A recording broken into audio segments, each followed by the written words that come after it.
From the heart of Maine, this is the DuView Podcast.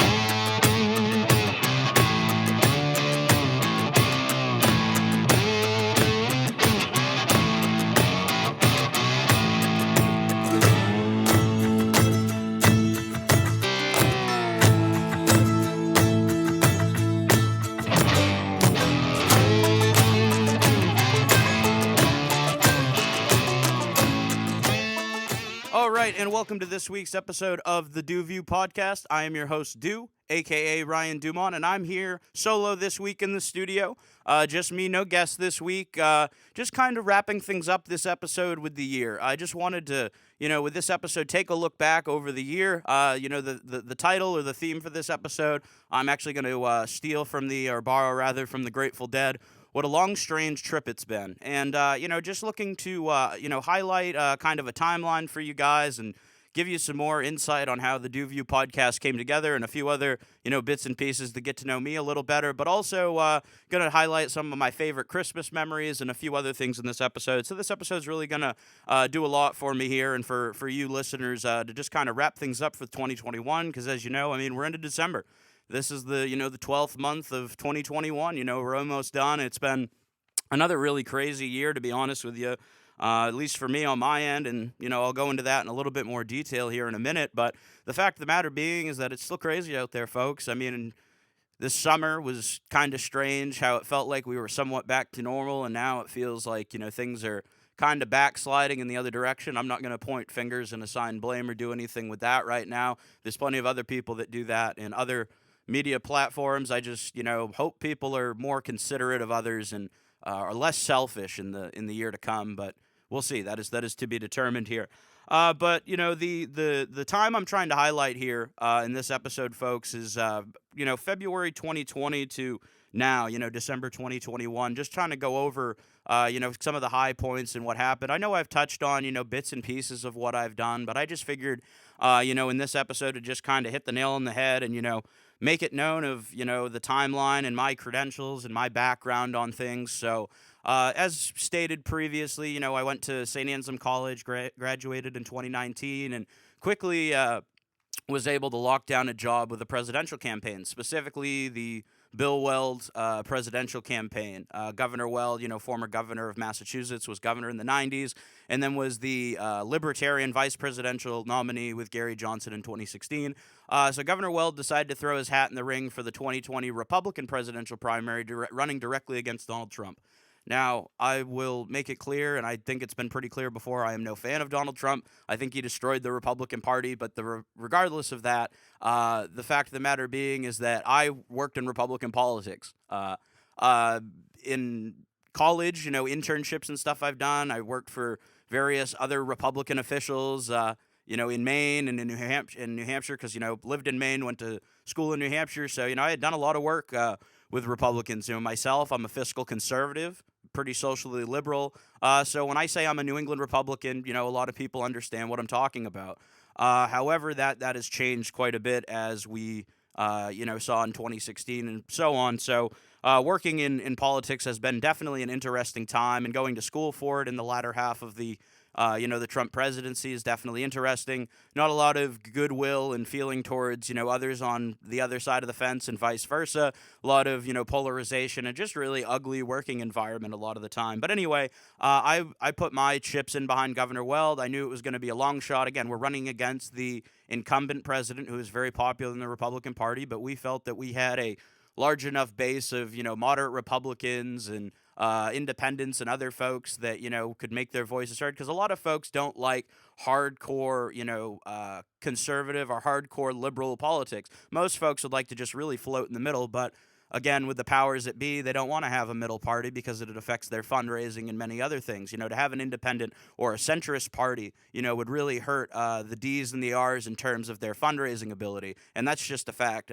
Most folks that work for the parties will say, oh, no, that's not it. But that is it. It all comes down to money and how, because money runs candidates, folks. If you can't figure that out yet, if you don't have money, you can't run a candidate. All right, it all comes down to fundraising and who has the bigger war chest. And that was true for us with our campaign. We had limited fundraising capabilities because we didn't have all the big conservative GOP PACs, because we were a little too liberal on a certain area, because we didn't feel that we had to force people into a corner because of a certain social view or something like that. It's go on, live a good life, but don't put people into a corner. And that was really what our campaign was about. It was forming a rainbow coalition to say, hey, we're not all, kind of xenophobic, or not all, forgetting about where we came from with fiscal conservancy or anything like that, or protecting the environment. During the Trump administration, they repealed many protections on clean air and clean water. And, Richard Nixon started the EPA. The Republicans started the EPA, protecting the environment. And now, so many years later, they've forgotten where they've come from. So the fact of the matter being, like I said, I worked in Republican politics, got behind Governor Weld in the New Hampshire primary for the, in part of the larger 2020, Republican presidential primary there. And so I started off as a field rep, worked that for a few months. And we had a pretty large leadership void in the in New Hampshire, and so I was selected by the campaign managers to step up and take on the role of state director. And so I did that for like the handful, not more than a handful, about the latter half of the campaign, about 75% of the way there. I took the reins, and it was a lot. I'm not going to lie and say it wasn't a big undertaking. Very rarely do you have state directors at the age of, I think I was 22, 23 at the time. Most state directors for presidential campaigns are in their 30s, early 30s. And so kind of unheard of, but it's, a special and unique time. And, I felt that I did the best I could do given my, resources and whatever on behalf. Governor Weld thanked me, and, I could tell that he was proud of the work I had done. And it's really unique to, walk in circles with folks like that have held, office and that are respected by a large number of people. Obviously, the Weld campaign, we didn't win. We got about 9% in New Hampshire. But all things considered, how, well the Trump organization had the Republican Party wrapped around its finger, it was a telling tale of the signs to come. And again, I'm not going to get into Joe Biden or anything like that, President Biden, but the fact of the matter is that we kind of set the stage, and we're kind of a barometer in a lot of ways for the 2020 general election. If you don't have the full Republican Party and independents behind you, you're not going to win the general election. And that was the result. The result. There was no tampering. Things were above board and safe. So the fact of the matter being is that I kind of played a hand in that, and I'm proud of it. It was a big part of my life. Folks that know me or talked with me during that time knew I was very stressed out, very tired, very burnt out. You can only burn the candle at both ends for so long, folks. But the fact of the matter is that wrapped up in February of 2020. I, finished my stint as state director. Was able to give a couple minute speech at the victory party, or at the party at the end of the campaign, and more or less we packed up our office and we all kind of went our separate ways. And the campaign continued on, and eventually Governor Weld conceded after Super Tuesday. But the fact of the matter being is that someone stood up. And the important thing, and I think that people need to understand today, regardless of the odds, folks need to stand up. And I think that definitely extends to what's going on today, without a question.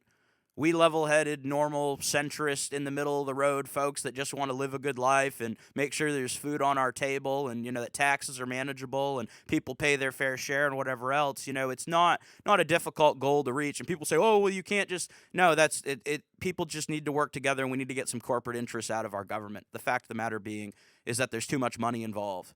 You need to think about the people, not the money. Money doesn't have to live in houses with no heat. Money doesn't have to recover from addiction. Money doesn't have to do all the hardships that we as sentient living human beings have to. So think a little bit less about maybe the what's going into your bank account, and maybe if you take a little bit less, maybe somebody can put a loaf of bread on the table, so to speak. I understand that's a little bit drastic of an example, but I think the theme still kind of stands true there. But case in point, February 2020, I finished up. I was out of a job. When the campaigns, that's the way it is in campaigns. When the campaign's over, it's either on to the next campaign or whatever. And so I came back to Maine and just was trying to get my feet back underneath me, rest up a little bit because I was exhausted. and definitely needed a break or vacation of some kind. And was thinking about getting away, getting somewhere warm because it was still the middle of the winter. After going up ice fishing with my buddies up at camp for our annual guys trip to Quebec, and I came back and more or less COVID kicked off, so moved home, started looking for a job, and the world kind of shut down. I know I had probably mentioned that in the first couple episodes of the podcast, but I just wanted to go back over it because it is an important step in the journey here, folks. It is why we are where we are today, and in part is why the DuView Podcast is even here in the first place, really, if you want to be completely honest. I mean, if like I said, I always wanted to start a podcast, but if not given so much extra time, due to COVID, in the first couple months, the idea may have never come to fruition, really. So I guess, there is some good that's come out of this regardless. But the fact of the matter being is that, I came home in a time when there were, not a lot of jobs to be had and, couldn't really go anywhere except for the grocery store. Couldn't even really,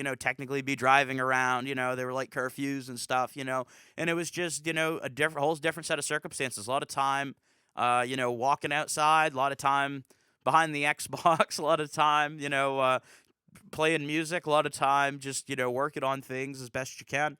And you just try to find what you can find to keep yourself busy, keep yourself entertained, as, we all know here. Just going to grab a quick drink of water here, folks. But the the point being is that you had to find something to, pass the time. And I'd been listening to another one of my favorite podcasts by one of my favorite comedians, Joey Diaz, this big, gruff speaking guy like this from, New Jersey, if anybody's into comedy. But, he has a podcast at the time. He had a podcast, The Church of What's Happening Now. And I listened to that a lot. And, that had gotten me, listen to that podcast. And, he gives a lot of insight. The guy's been through a lot. You can say, well, why would you want to listen to a comedian for insight? But it's lived experience. And that's what I really value is lived experience, regardless if it's good, bad, or indifferent.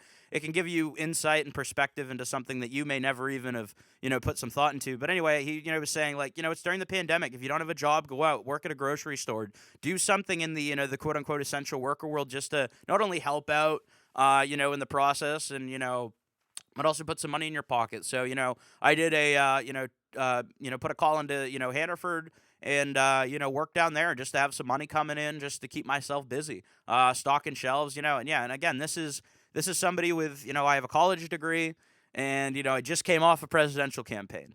That's the fact of the matter is, you got to sometimes just swallow your pride and do what needs to be done. You just got to do it for the sake of survival, for the sake of, wanting to do things and have money coming in. You just got to do what you got to do. All right. And so that was that part of the journey. And, I won't badmouth working at Hannaford at all. They're a great company for the most part. And, a lot of good people, shout out to the Coney Street Hannaford down there. Great group of folks down there. Very understanding, very, willing to work with you. And just like I said, it was worked with some good people, had some great conversation, and, still like going in there and talking with people every so often. Still great. So, I worked there for a couple of months as things slowly were reopening, kept an eye out, kept applying for things. And, a mentor of mine, reached out to me and said, they're looking for long-term substitute teachers at the upcoming school year over at Coney because COVID, we didn't even know if we were going to be remote, open, whatever. They had really no idea what was going on. It was still pretty crazy, even up until about the approaching of the school year in about August of 2020 at this point, or July of 2020 at this point. And the fact of the matter being is that they knew that people were going to get COVID, and that you needed to have people to cover classrooms, cover staffing shortages, cover whatever needed to be covered, really. And so I applied, and, was one of the few folks that applied. I was shocked that not more people applied. It was a pretty decent. I understand you're working in, a high-risk environment, or not as high risk as working in a hospital or something like that, but a more high-risk environment because you're with, groups of people all the time. I can understand why people wouldn't want to do that, but again, sometimes you got to do what has to be done. And again, when you're working in this type of environment, you're not only, obviously working a job of money, but you're making sure that in one of the tougher times that we've seen in the last 100 years, that kids are still getting a quality education. Education did not stop just because the rest of the world, did. Supply chains shut down, factories shut down, but you know what? Teachers kept teaching, and teachers are still teaching. So, definitely keep your educators in mind here in these times, because it's definitely, talking with some folks, it's definitely not easy this year, and arguably harder than it was the year I was teaching. But anyway, getting back, I got hired. and was just supposed to cover somebody that was going on to paternity leave for a couple weeks. And eventually he ended up taking a job at another school, and I ended up with the classroom for the rest of the year. I became Mr. Dumont, the 7th grade English teacher. And, I wrote in college, and I'm a pretty decent writer on whatever else, but I really had to go back to school in a lot of ways. I had a mentor there who is a long-term teacher who had just come back to start an intervention program for middle schoolers, reading, writing intervention program, to kind of help the kids that were in between, the rest and, the special ed program, try to get them up, get them caught up with the rest, so to speak, there, in terms of middle school. And that was a lady by the name of Kim Rideout Dawes. If anybody, went to, Hodge, I think she taught at Hodgkins, but she taught at, Coney Middle School, and, has been a teacher in the Augusta school system for a really long time. She was awesome. She bestowed a lot of knowledge onto me that I would have not been able to access myself. And also another, great resource for me was one of the middle school teachers over at Coney, Carrie LaSalle. Carrie, if you happen to hear this, thank you so much for all your help there. We just had, some really great folks that were willing to help me out, because again, I did not go to school for teaching, specifically, teaching middle schoolers. I had, worked with adults and worked with, college and high school kids, but middle schoolers are a whole different beast, folks. They're great kids. I mean, honestly, if you can, get over some of the immaturity and other things, I mean, they're awesome kids. Their worldview is so unique. Where they are in life is so unique, and it's great to help them form themselves on their journey, so to speak, here, and provide them a resource and be there. I mean, I tried to not only give practical life advice, because again, I kind of said to them, I'm like, guys, we're only, about 10 or so plus years, 10, 12 years removed age-wise. I mean, you're going to be where I am in a very short period of time, and, some of them bit onto that more than others, but case in point, working in education from August of 2020, or the end of August 2020 to June 2021 was a great experience that I will really always cherish, and I just didn't know if, me teaching was going to be in the cards long term. And it turned out not to be. Things didn't quite work out on that front. And, I just didn't really want to be stuck in the classroom, to be completely honest with you. I mean, I respect the folks that do it. I've got so many friends in education, shout out to you guys. Keep doing what you're doing. You guys are doing great jobs and all that. But the fact of the matter being is that, I just didn't feel like it was for me, in the current environment, in the current climate. Perhaps will I see myself in the classroom again? I'm not ruling anything out. Not ruling anything out at all, because I've always enjoyed, not mentoring, but, I coach. So I also, coach soccer at this time too. Started coaching, June 2021 with Marcio, who I had on a couple episodes ago. Started coaching again, now that I was back home. And so, just trying to, help folks out and, try to bestow a little bit of wisdom, because like I said, working the presidential campaign, teaching, and, all the other stuff I've done, going to Cuba and seeing the world and doing other things, just want to, I'm not saying trying to toot my own horn here and pass some wisdom down, but, just if I can, make sure that some of these folks have somewhat easier go of things, or, can help them navigate the climate of life, the path of life a little bit better. I mean, that's kind of what we're supposed to do. That's what a lot of folks have done for me. And I'm incredibly grateful for that. And again, I wouldn't be here, if it not for a lot of the folks who, helped me along my way. Right. And I mean, I greatly value that, as listening to me talk about my mentors and whatever. There are folks that have helped me on my journey, and, you gotta recognize those people and give them some thanks, because sometimes they don't always get that recognition, depending on who it is and whatever else. So just be always sure to thank your mentors. But anyway, that takes us to about June 2021 here. I'm just gonna grab another quick drink of water, folks. Yeah, so taught for the first year of COVID school. And like I said, it was, I'm not going to, pretend and say it wasn't difficult. Like I said, between learning how to, become a teacher and creating lesson plans and having to teach both, the real kicker was having to teach both asynchronously. Teaching kids that were both online at home because, they weren't going to school because of either their parents didn't want them in school or whatever they had, tested, whatever. The fact of the matter being is that you had kids in the classroom and over Google Meets at the same time. So you're teaching kids via like web chat, via like Skype, via a video call rather. There we go, brain. Thank you. Via video call, but you also have kids physically in your classroom. So, any type of discipline you have to do or anything like that can be kind of difficult. Getting assignments in on time was difficult. Just trying to, if you wanted to do the things in a normal that you usually do in a normal school year, you just couldn't. You had to think about every turn. Does this require mass? Is it inside? And so you try to get creative and, use outdoor classroom spaces and, let them go on walks outside supervised walks outside the school, have a mass break and, do the spacing and, do whatever you need to do to make, like I said, do whatever you need to do to make things work. And, just like I did on the presidential campaign, you be flexible and you learn on the fly and you try to just do the best job you can, regardless. Again, like I said, if you have to, sometimes burn the candle at both ends, it just has to happen from time to time. And again, it's not, great or enjoyable to be stressed out. I know some people claim they like being stressed out, but I think they're insane. But the fact of the matter being is that, it wasn't. It was less of a high stress job than the presidential campaign by far. Getting out at 2:15 or whatever it was every day was great. And it was just a nice change of pace, but still enough overlap that I didn't feel like I was really too far out of my my area.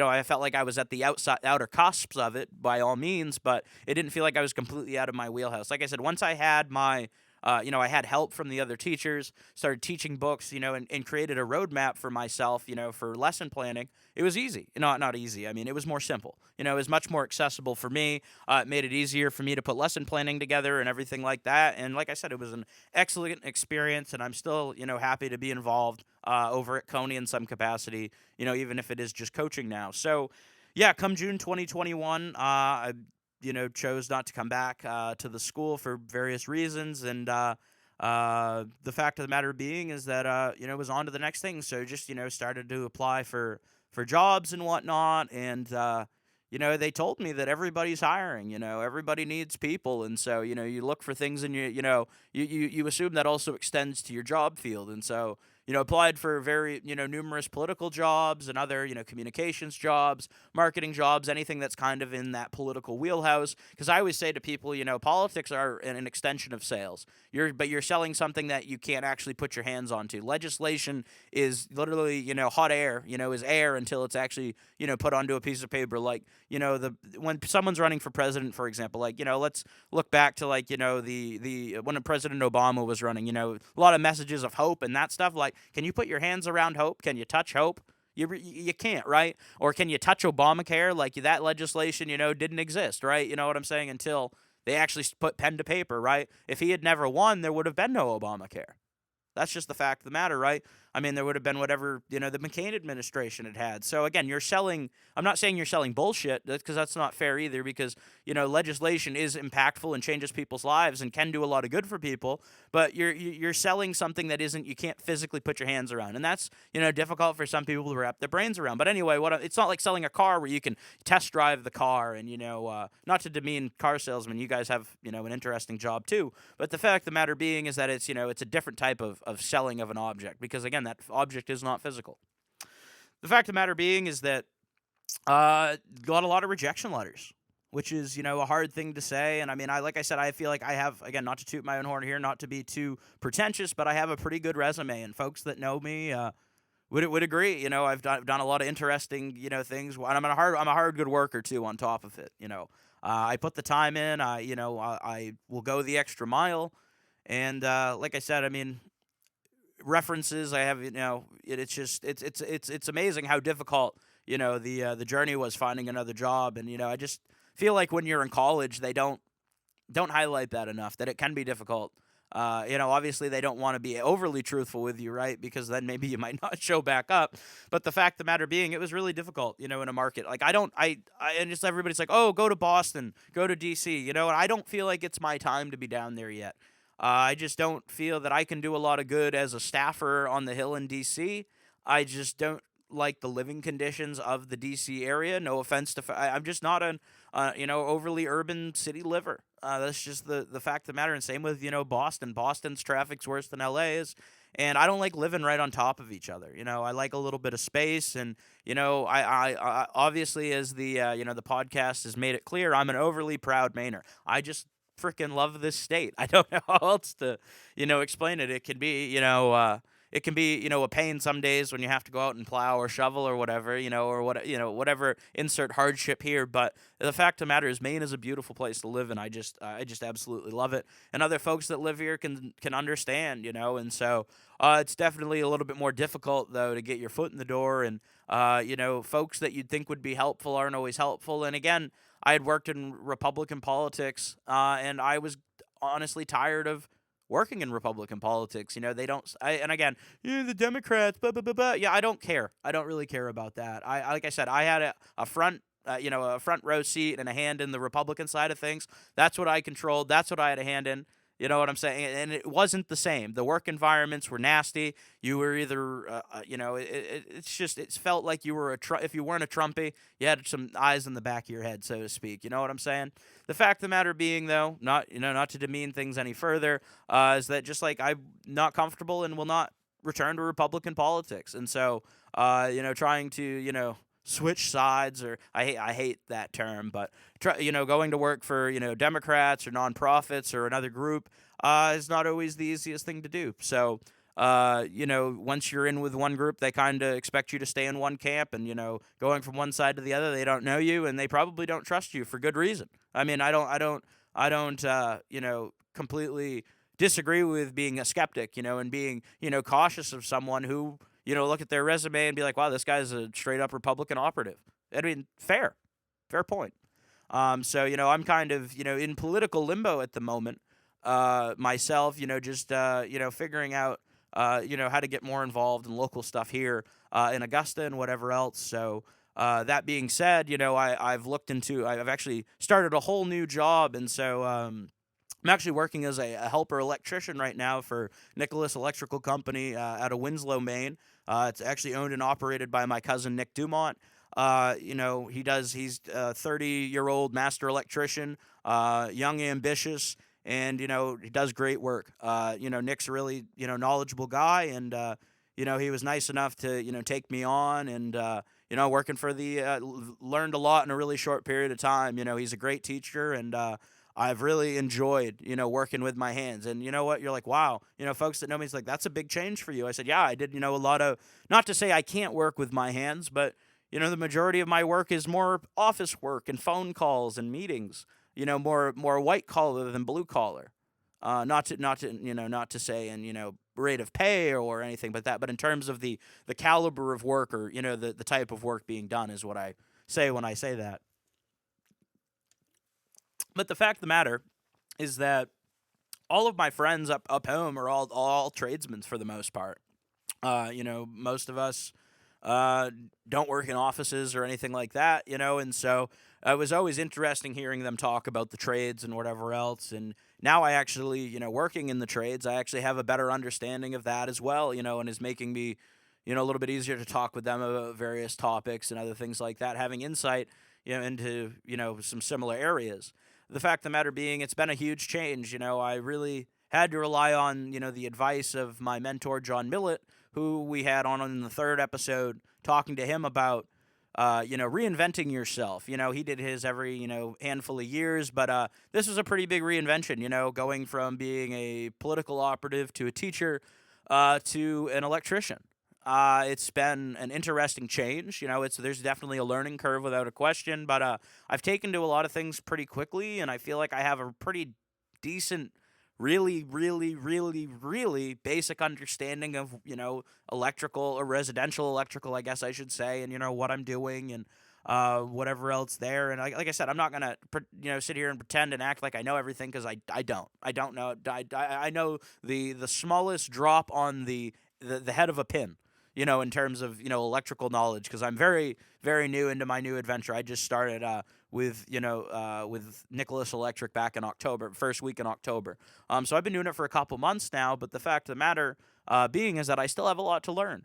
And it's exciting and it's new, and every day is different. It's not, like I said, I didn't want to get stuck in a classroom or be stuck in one spot, and I'm all over the place. We travel miles and miles, every week to go to different places all around central Maine, even down to, Lewiston, Auburn area, down to the coast. Just check it. A job was checked out in, down heading towards Rockland the other day. So, we're all over the place, even up in Somerset County as well. So, I'm doing a lot of work, and I'm doing, when I got into politics, I really wanted to help people and change things. And I'm still going to do that in some capacity. My political work is not done by any means. But the fact of the matter being is that I'm doing something with my hands and very different than what I was doing before, and I'm really enjoying myself. And I think that's, if you can find that change in your life and you can do it in a way that continues to benefit you and continues to allow you to live a certain lifestyle, by all means go for it. Like I said, I've definitely, I'm still wrapping my head around. I'm not going to pretend and say like I have my head wrapped around the idea of it completely, because I said it's been a big change and it's been a bit of a learning curve, but I've definitely taken to it pretty quickly here, and I'm looking forward to continuing to work in this. And so that's taken us up to now, folks. Like I said, presidential campaign to teaching at Coney High School to working for Nicholas Electrical Company as an electrician helper. So, like I said, it's really unique and different. And also, if you need some electrical work done, call up Nicholas Electrical Company. Look us up on Facebook or on Google.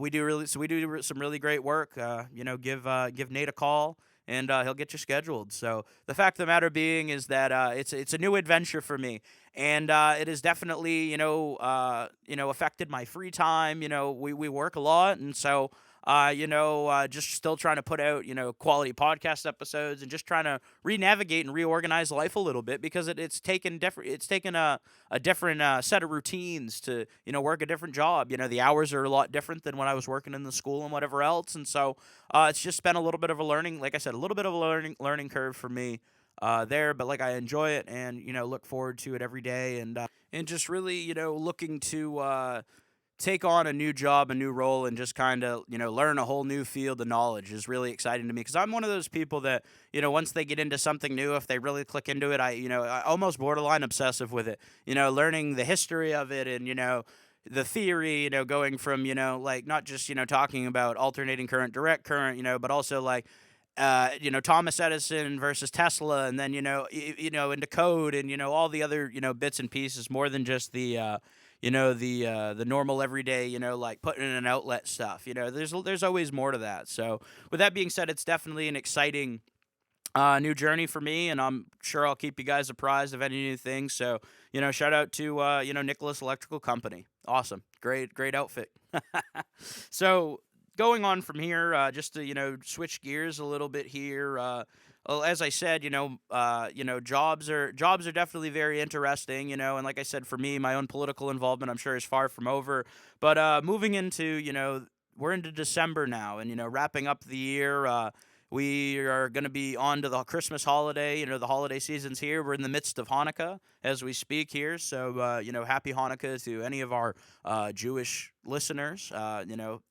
Happy 8-day festival to you guys. Enjoy that. Have some friends and family, and enjoying the light of the new year here, so to speak. So happy holidays to you folks, and then also obviously for any of our Christian listeners, happy Merry Christmas, rather, not happy holidays, but Merry Christmas to the Christian listeners, and anything else there. So the holiday season is upon us, and I just wanted to reflect on a few Christmas memories here to share with you guys, back from my own experience here and so on. So when I was in high school, I was part of an audition-only choir group, and one of the things we did as a group, we would go to all the elementary schools around Augusta, and we would sing Christmas carols, and to see the joy on the kids' faces when these big high school kids come in tuxedos and dresses, as you do, because you're dressed up as a professional group. We'd sing, like I said, at all the elementary schools across Augusta, doing a bunch of holiday favorites and a little bit different arrangements, with accompaniment with our pianist Lynn Burney to a cappella stuff as well. We sang anything from like Carol of the Bells to, that's a classic, to something a little bit more modern like Straight No Chasers 12 Days of Christmas, which is really like a layered a cappella kind of remix mashup of, some quality Christmas songs. Anything from, Wassail to The Boar's Head to Jingle Bells, and they even, infuse in Toto's, Africa, right? It was a really, and even the dreidel bit, dreidel, dreidel, dreidel, I made it, that's even in there. So it's a really unique song, and we had a great time with that, and it was just great to see the joy on the people's faces and whatever else when you'd be singing, in holiday cheer. And I think that's a really unique about the holidays that I wish we did more, like you see in the old movies like caroling. I guess it's kind of idealized, but, like caroling and stuff like that around the Christmas, season to like open your door, and not to say like, oh, there are some strangers out on my doorstep, but people, trying to, prop up and, build up the Christmas spirit. I think that, it's, while it's, joked about as like, pixie dust in movies like Elf or something like that, like you can, measure it. I think that, I wish if we could put a measure on, holiday spirit. I realize the holidays aren't always the best time for everybody, but I think there's definitely some joy to be felt, and, regardless of, for yourself or with others. So, it's great to, be able to spread joy to other people, with that. And so there was a great, in our holiday concert every year with the singing group, we were able to basically what's the word I'm looking for? The alumni, rather, excuse me. The alumni of this group would come back and sing with us on stage the arrangement of Carol of the Bells, and it'd be amazing that how well you can remember the arrangement, regardless if you were out of high school for 1 year or if you were out of high school for 20 years or 15 years or whatever it may have been. We had alumni that, were in their 30s and 40s, some that were in like their 20s, and it was just really awesome to sing with folks that had been through the program, that are alumni in the program. And unfortunately, that tradition ended. We ended up getting a new music director over at Coney the year after I graduated, and that tradition did not continue. So I was not able to go back and do that. But regardless of the fact that was still a really cool instance that I think back on there. And so in college, at St. Anselm Colleges, the Christmas season is taken very seriously, not just because it's a Catholic college, but they go all out on Christmas, folks. Decorations, the whole 9 yards here. Just a quick second. So the fact of the matter being is that when you come back from Thanksgiving break, it's Christmas season now. The tree's up in the dining hall. There's garland and things up and lights and everything like that, and also the campus just fits really well into the Christmas season. Alumni Hall, the ivy on the outside changes color, and it's beautiful. It's beautiful. So the fact of the matter being is that we have a Christmas feast there right before finals start. Couple courses, eggnog, and it's all kind of. I guess it probably comes out of tuition somehow, but it's comped, I guess, by the school, if I remember correctly. It's part of your meal plan or something like that. I don't remember how they do it, but case in point, you have to go and get like a ticket. You don't pay for it. Like I said, you show your student ID and they give you a ticket.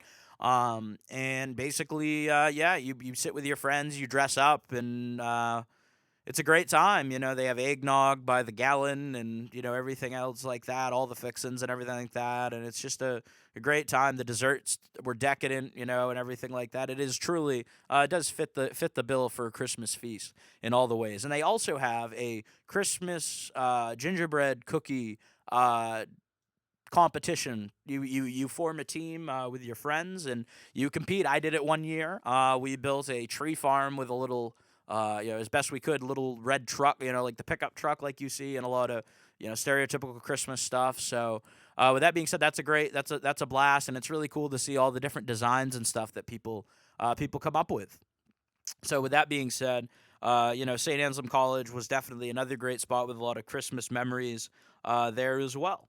And then one last memory that we had at St. Anselm College too was the Christmas fair. And it's not like a Christmas fair where you go and buy things, but rather it's a Christmas fair where you help underprivileged kids make crafts, Christmas crafts. Throw the snowball at do like beanbag toss. It's like a fun thing for kids that may not have the biggest or the hot item at Christmas, so to speak. You know what I'm saying? Folks that are a little bit worse off, so to speak, than others, and have a little bit of hard time with things. And like I said, holidays are not always the best for people, and it can be expensive, for folks. But this is just something that we would do. I was part of, all the club sports and different groups. I did it with both the rugby team and with jazz band that I was both a part of, and with jazz band, we did like candy cane reindeer. You take some pipe cleaners and some googly eyes, and obviously a candy cane is your base. And, the kids really got a kick out of it. And it was really awesome. Again, similar to like when I was in madrigals, singing at the schools, so to speak, or not so to speak,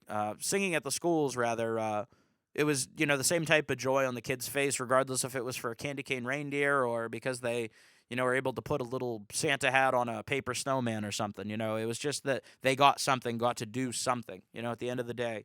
They had something that they could, have around Christmas, and that was what really mattered. And I think that was kind of, what the real reason of the season is there. As long as you're given something, it doesn't have to be the shiniest or the best, but even it could be, anything from a cup of coffee to a gift card to just a little something for somebody just to say, thank you, which I think is really important. So that being said, one other Christmas memory I'll share with you folks is actually reaching way back. I say way back for me in my short life so far, but way back when I was in middle school, specifically 7th grade. We had two awesome 7th grade homeroom teachers. We had Mr. Hickey, who is a local legend around here, and also Miss Susan Moore, who was also just as much of a local legend in her own right.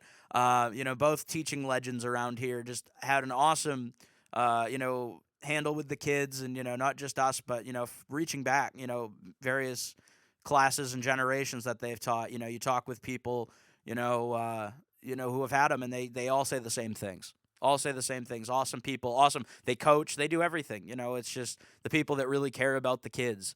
And so with that being said, they had a competition between the two 7th grade homerooms to see who could have the best decorated homeroom, and I don't remember exactly, who won or anything like that, but, you went all out wrapping, Christmas lights around the fluorescent lights and across the room, getting stringers and everything like that. It was crazy. And so I remember, it was kind of the pride and joy of Mr. Hickey's room was the leg lamp. It had a little miniature version of the leg lamp from A Christmas Story, which is also, my favorite Christmas movie. And, you shoot your eye out, Ralphie, and all that good stuff. That the leg lamp was like it was the major award, and it's funny that have a little bit of Christmas history there, which was also made sense because also was a history classroom as well. So that being said, just an awesome, unique time, and just to have competitions like now I when I was teaching 7th grade, I guess that's the difference between public and private schools, but there was no decoration. I mean, it doesn't even have to be like specifically for like like the coming of Jesus. You could have Santa Claus on there or something like that. I know the real reason of the season's that, but I mean in terms of to play ball with not having religious exemptions or something like that, and there's ways of doing it. Put Frosty the Snowman up on the wall, do something, have some fun with it. Is I guess what I'm trying to get at here. So just a little different from my experience in 7th grade. Versus what they're doing now, I guess, so to speak here. And so that was just a really unique opportunity to to stay after school and decorate the classrooms up and really get into the holiday spirit, really hardcore. Which is I guess I'll say something I not as always involved with decorating as I may have been back then, or when you're younger, getting stuff up, getting the tree up, in terms of importance and order and when that needs to happen. I know for some people it's up right after Thanksgiving, it's up in October, it stays up year round. But the fact of the matter being is Christmas has really always been a unique time for me, and I've always really enjoyed the Christmas holiday, and so just wanted to pass on some of my enjoyment to you guys here as we move into the Christmas season and whatever else here. So I hope everybody has a safe and happy holiday. And with that being said, I just want to move on to the last part of the podcast here. Just kind of, give the last State of the Union here in the last solo episode here before 2022. This will be the last episode of the year. Not finishing up or ending the podcast. Not doing that at all. Just taking a little break. To be honest with you folks, I've been extremely busy, and I'd really just like to enjoy my upcoming holiday. So I'm going to be taking a little break. I'll still be posting stuff on social media and everything like that, so you won't miss out on any of that. But yeah, I'm just going to take a little break here for the rest of December. So this episode will be out here today on I think the 7th, and so just going to take the rest of 2021 off the last couple weeks here, but I'll be back right early on. I'll have the date announced on social media, but we'll be back early January 2022 with another episode and a new slate of guests, and just try to take things to the next level here. I hope to be able to do a little bit more, have maybe multiple guests on. Do I need to upgrade a few pieces of technology? My laptop, knock on wood here, is, it does what it does, but it could always do more, so I just need to make a few upgrades there, and that comes around in, forms of funding, because to be honest with you guys, I do this, I kind of ball on a budget when it comes to the podcast. I try to put it in as best audio quality stuff as I can for you guys, and try to, really make things as, decent as I can, but obviously, like to add video and like to add, a few things, that just can't do right yet, or just at this moment in time. So, like I said, we'll be back with some new stuff, be back with a whole new slate of guests, and everything like that, get some more far-reaching, get some new topics in here, as we move into 2022. Like I said, it's been a really cool and unique time for me doing this podcast, and I've really enjoyed it. And I hope you folks are really getting something out of it too, tuning in. The numbers have been pretty good, so we're gonna keep trucking. Like I said, it's been a long, strange trip, so we'll keep that theme going. And so I'm just gonna keep on keeping on. Really, I mean, that's all we can do, folks. So with that being said, I just wanted to take a quick moment here before I wrap things up, to thank all of my guests for coming on here for this year so far. So appearing in order, thank you, Lucas Rushton, John Millett, Tony Gabry, Kelly Colbath, Tony Dumont, Coach B.L. Lippert, Zach Chapman, Marcia Gallagher, City Councilor Marcy Alexander, Deb Violet, Coach Marcio Biezus, and my mom, Michelle Dumont. Thank you all for coming on and sharing your views and wisdom. This has really been a great, episode for DuView in review. So it's really been an awesome time, and thank you all of you for bringing your unique personalities and knowledge and topics to the table. And like I said, continue to have more folks on here, covering various, like I said, music adventures and general shenanigans. So like I said, we'll keep on keeping on here, guys. And like I said, all new DuView stuff coming at you. January 2022, new DuView in the new year, guys. All right, so everybody have a safe, happy holiday, a happy new year. Enjoy yourselves, enjoy your family, enjoy the joy and the light that comes with the new year, and just keep on keeping on, guys, and keep listening to the DuView Podcast. Follow us on Facebook, the DuView Podcast, at DuView207 on Instagram, and just about the DuView Podcast everywhere else. We're on, all the various listening platforms: Spotify, Apple Music, YouTube, Pandora, Amazon Music. If you can think about it, for the most part, we're out there. So that being said, folks, have a very happy set of holidays here, and we'll be back with some all-new DuView goodness here right in 2022. So have a great week, folks, and hang in there.